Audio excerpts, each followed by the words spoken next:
दोस्तों, आज मैं उपस्थित हूँ 10वीं क्लास के गणित का चैप्टर 2। ये है बहुपद, सेकंड चैप्टर का। तो आपने 9वीं क्लास में पढ़ा होगा कि बहुपद क्या है, कौन से व्यंजक बहुपद है, कौन से व्यंजक बहुपद नहीं है, इसके बारे में डिटेल से पढ़ा होगा। नहीं तो फिर आप अपना चैनल मेरा सब्सक्राइब कर देंगे तो 9वीं क्लास का भी मैं चला रहा हूँ, उसमें आप देख सकते हैं। तो इसमें हमने पढ़ा था कि जिस बहुपद का सबसे बड़ी जो घात होता है उसको हम उस बहुपद का घात कहते हैं।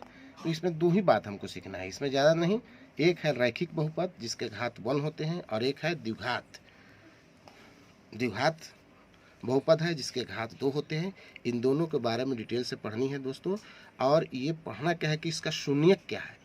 तो जनरली हम लोग क्या करते हैं कि जिस x के मान के लिए बहुपद का मान शून्य हो जाए उसको हम शून्यक कहते हैं। लेकिन यहाँ हमें ग्राफीय विधि से उसको शून्यक ज्ञात करनी है। दूसरा है कि किस रैखिक बहुपद का शून्य कितने होते हैं, द्विघात बहुपद का शून्य कितने होते हैं। तो ये सब हमें जानकारी लेनी है। ये देखिए चैप्टर है, बहुत छोटा सा चैप्टर है और ये 2 मिनट का खेला है, ज़्यादा नहीं है दोस्तों। ये चाहे तो आप आंसर से डायरेक्ट लिख सकते हैं। लोग करते क्या कि डायरेक्ट लिखा है, लेकिन जब तक आप समझेंगे नहीं क्या है ग्राफ कैसे खींचा जाता है। ग्राफ जब भी हम लोग खींचते हैं तो एक्स और वाई बिंदु ले करके लिखते हैं। तो ये जो सोया हुआ है एक्स एक्सिस कहते हैं, इसको वाई एक्स कहते हैं। इस तरह से हम आपको डिटेल से करके स्वयं ही से गिन लेंगे कि किसका कितना है। चलें हम लोग चलते हैं इसका डिटेल में। यहाँ पर हम लिख देते हैं ये एक्सरसाइज 2.1। यहाँ मैं लिख देता हूँ कंसेप्ट। यहाँ पर लिखते हैं रैखिक बहुपद।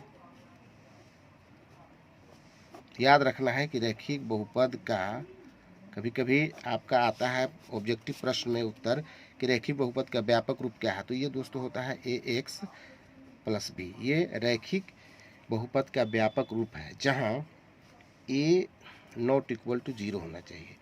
a और b जो है से अचर मान होते हैं। जैसे एक एग्जाम्पल लिख देते हैं, ये 3x + 2। ये जो मैंने मान लिखा ये क्या है, एक रैखिक बहुपद है। इसका संगत हम लिखते हैं, एक चीज़ और जान लेनी है, संगत समीकरण।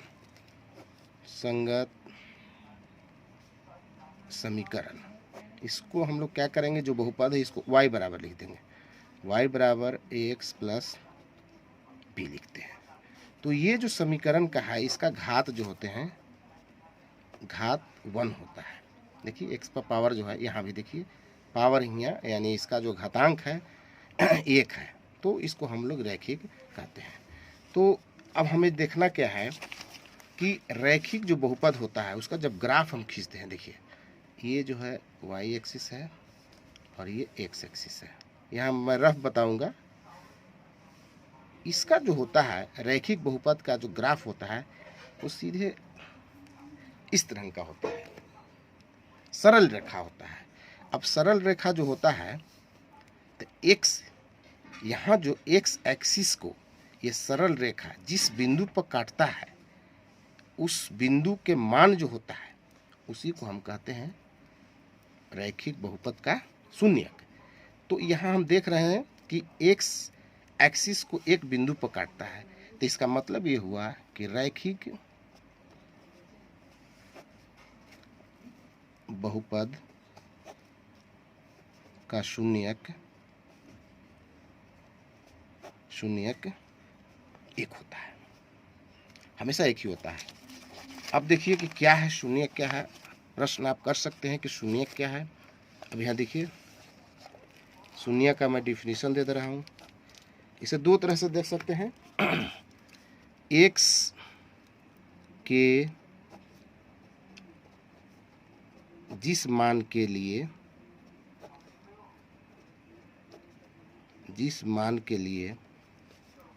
बहुपद का मान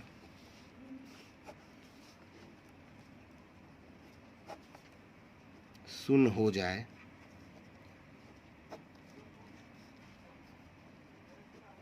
उस मान को बहुपद का शून्यक जैसे हम आपको एग्जाम्पल लिखते हैं, y बराबर 5x + 2। यहाँ हम सीधी सीधी क्या निकालते हैं, चाहे तो हम निकाल सकते हैं, यहाँ पर कोई मान भर लेना है। x का जिस मान के लिए y बराबर 0 हो जाएगा तो वो शून्य, लेकिन हमें निकालना है ग्राफी विधि से। साधारण से मैं निकाल रहा हूँ 5x + 2 बराबर 0, 5x + 2 बराबर 0, 5x बराबर -2, और दे सकते हैं यहाँ x बराबर हो गया -2/5। ये इसका शून्यक हो गया है। किस बहुपद का? 5x + 2 बहुपद का शून्यक हो गया। अब हमें क्या करना है, ग्राफीय विधि से हम इसे साबित कर देंगे इसका कितना है, -2/5 आता है कि नहीं। इसके लिए हम क्या करते हैं, एक मान निकाल लेते हैं। ऐसे यहाँ पर x ले लेते हैं और यहाँ y ले लेते हैं। सपोज कीजिए इस समीकरण में हम यहाँ देखिए, यहाँ x का मान हम 0 भरते हैं। देखिए 0 जैसे ही हम भरते हैं यहाँ, तो इसका मान क्या हो गया, 0 हो गया। जब 0 भरते हैं तो y बराबर 2 हो गया। अगली बार हो सकता है कि मैंने -1 भरा, यहाँ -1 भरते हैं तो इसका मान -5 हो जाएगा। तो -5 में से 2 अगर चला जाता है तो ये हो जाएगा 3। अब इसको देखिए हम ग्राफीय विधि से दिखाते हैं। मान लिया जाए कि रफ खींच दे रहा हूँ मैं, इसको y एक्सिस, x एक्सिस, यहाँ मूल बिंदु है 0 0। यहाँ मान लिया जाए कि प्लस में 1 लेना है, 2 लेना है, 3 लेना है, 4 लेना है। इस तरफ बाएं तरफ जो लेफ्ट साइड में लेना है, माइनस में लेना है, -2 -3, ज़्यादा नहीं लेना है क्योंकि 3 ही तक मान है। ऊपर में हमको लेना है, प्लस में लेना है, 1 लिए, 2 लिए, 3 लिए। इधर नीचे लेना है -1 -2 और -3। देखिए पहला जो मान है 0, 2, यानी x का मान 0, तो 0 यहाँ कलम रख दिए। अब y का मान 2 लेना है। देखिए 2, तो हम बढ़ेंगे y एक्सिस पर,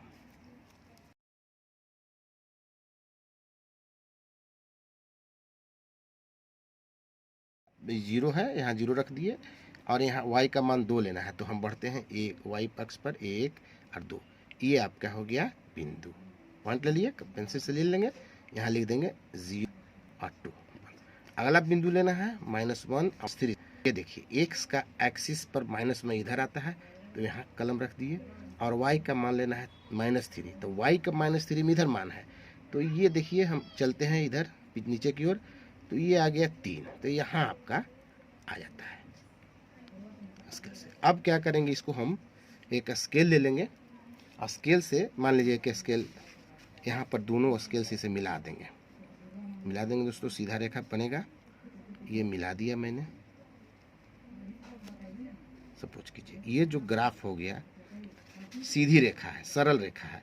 तो ये जो x बिंदु पर, x एक्सिस पर जहाँ पर ये काटा गया, उसी बिंदु को हम कहते हैं शून्यक। इसका मतलब ये हुआ कि देखिए ये दोस्तों 0 और 1 के बीच में हमारा जो x के यहाँ जो मान निकाले थे -2/5, इसका मतलब कि 0.4, देखिए लगभग 0.4 का मान ही है। तो ये ग्राफीय विधि से हम निकालते हैं। तो वास्तव में शून्य की परिभाषा क्या हो गया, शून्य की परिभाषा वास्तविक रूप से क्या हो गया, एक और परिभाषा हम दे सकते हैं ग्राफीय विधि से, रैखिक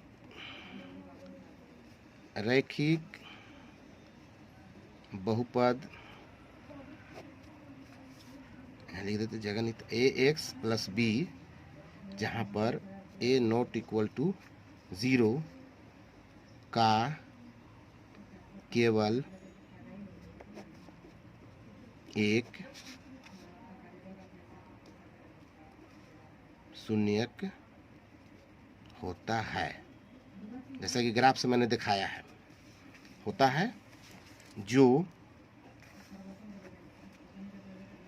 उस बिंदु का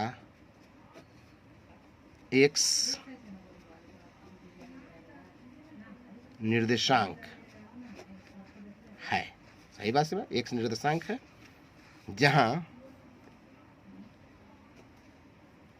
y बराबर y बराबर x प्लस बी, यहाँ कर देते हैं y बराबर x नहीं 5x प्लस 2, 5x प्लस 2 लिख देते हैं। 5x2 का ग्राफ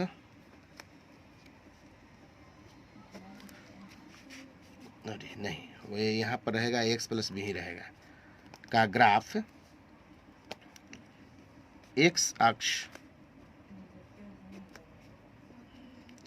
x अक्ष को प्रतिच्छेद करता है, प्रतिच्छेद करता है।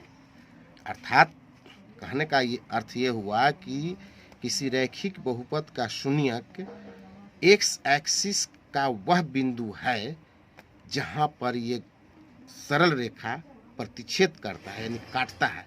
तो ये देखिए यहाँ काटे हुए है, तो यही हो गया इस बहुपद का शून्यक। तो हमने व्यापक रूप में लिखा है एक्स प्लस बी का केवल एक शून्यक होता है जो उस बिंदु का एक्स निर्देशांक है, जहाँ y बराबर, यहाँ देखेंगे दोस्तों, यहाँ पढ़ना है ax प्लस बी का ग्राफ x अक्ष को प्रतिच्छेद करता है।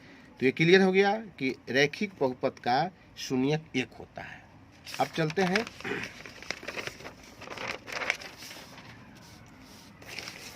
हैं द्विघात बहुपद। द्विघात बहुपद, इसका व्यापक रूप होता है x square b x plus c. संगत समीकरण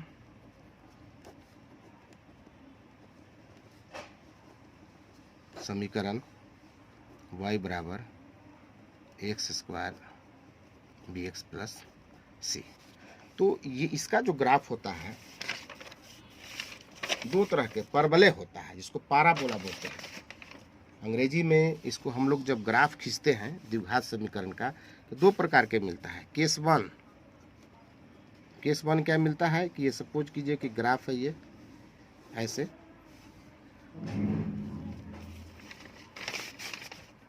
तो इसका ग्राफ हमको मिलता है समझ कि एक्स एक्सिस, एक्स ज़्यादा समय नहीं लेंगे इसमें हम, वाई है, तो इसका जो ग्राफ होता है इस टाइप का होता है।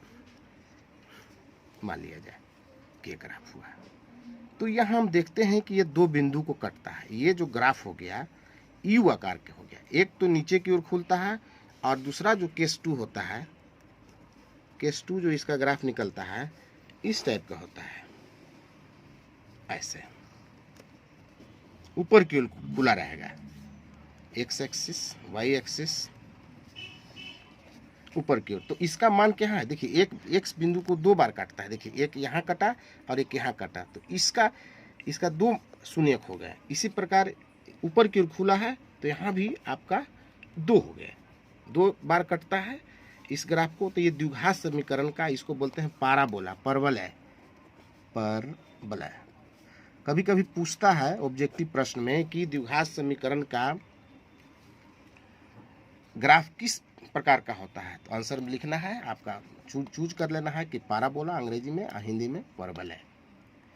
एक कभी कभी ऐसा भी होता है कि केस नंबर 3 ऐसा भी हो सकता है। देखिए कि ये ग्राफ है, कभी कभी द्विघात समीकरण एक ही मान होता है, एक मान होता है, तो कभी कभी होता क्या है कि ऐसा काट देंगे, एक ही बिंदु को संतुष्ट करता है, यानी एक ही बिंदु पर कटता है। और कभी कभी क्या होता है ऐसा में ऊपर में जाएगा ऐसे ऐसे।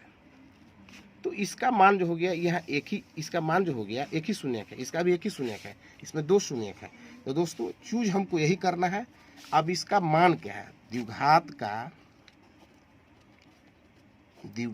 का अधिकतम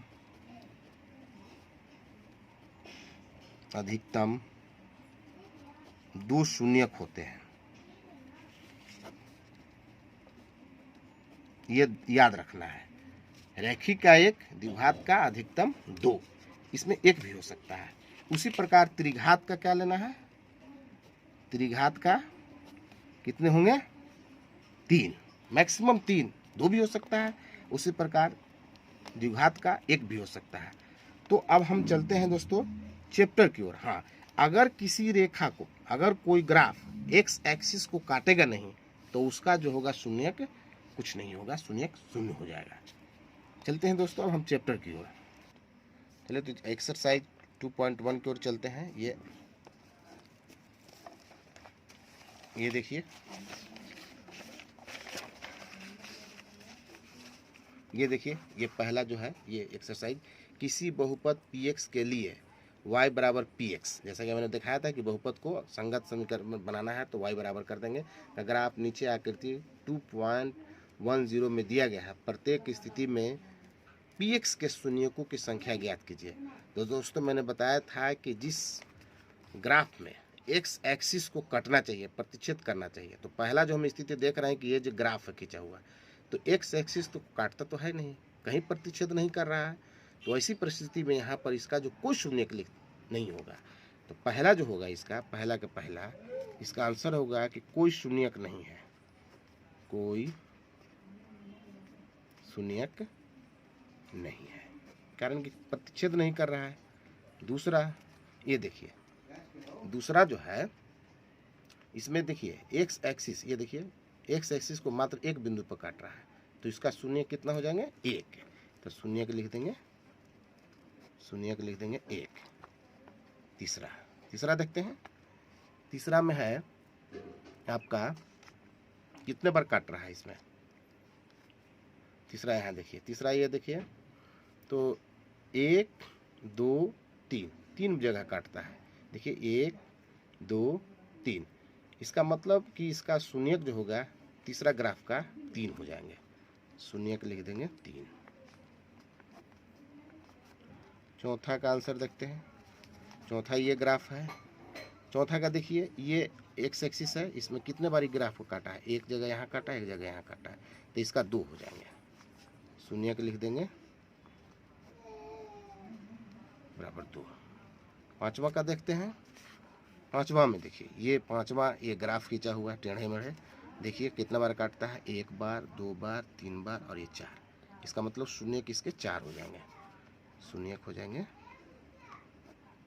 शून्य बराबर 4। अब आखिरी जो है क्वेश्चन ये है, देखिए यहाँ पर ध्यान से देखिएगा, यहाँ पर 1 है, यहाँ पर जो काटा है 1 ही बार है, डबलिंग नहीं है, यहाँ 1 यहाँ है, यानी कुल 3 शून्यक हो जाएंगे, छठा का शून्यक हो जाएगा 3। साथ ही इसी के साथ दोस्तों ये चैप्टर समाप्त हुआ। Thank you. अगर अभी तक आपने मेरा चैनल सब्सक्राइब नहीं किया है तो सब्सक्राइब कर दें, सब्सक्राइब करके लाइक कर दें, घंटी बजा दें। Thank you.